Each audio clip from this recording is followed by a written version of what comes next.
Mes chers élèves, les troncs communs, mes chers abonnés, bienvenue dans cette nouvelle capsule dans laquelle on va parler des différents types de microbes, des différents types de micro-organismes.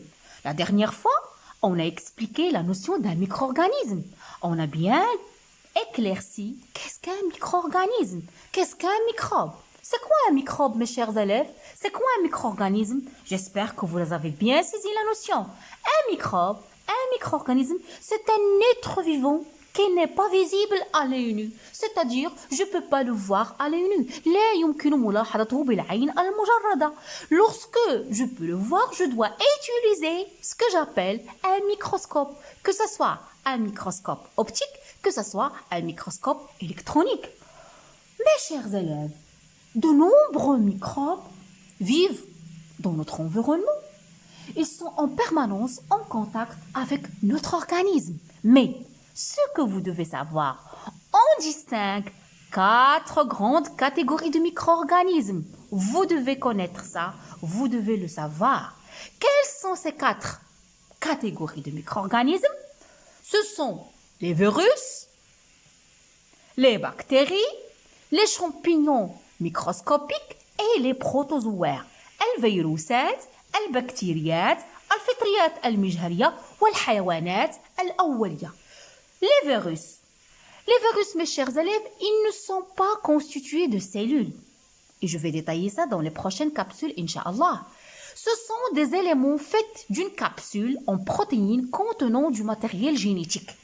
Retenez, parmi les constitutions de virus, ils sont formés d'une capsule qui contient des protéines et d'un matériel génétique, l'ADN. Passons aux bactéries. Oui, ce sont des êtres vivants et unicellulaires. Leurs cellules ne renferment pas de noyau. Leurs cellules, ils ne renferment pas de noyau. Il n'y a pas de noyau au niveau des bactéries. Et que leur unique, qu'est-ce qu'il contient? Un unique chromosome qui baigne dans le cytoplasme. Je vais aussi détailler la structure des bactéries dans la prochaine capsule, Inch'Allah. Troisième catégorie de micro-organismes, les champignons, al-fitriyat. Ce sont des êtres vivants qui se développent à l'intérieur de leur nourriture, se forment de longs filaments appelés le mycélium. Se forment de longs filaments appelés le mycélium. Un exemple de mycélium, je vais vous montrer la photo. Regardez avec moi. Ça, B, c'est un exemple d'un champignon appelé le pénicillium, qui est un champignon microscopique filamenteux. Ça, ce sont les filaments de mycélium.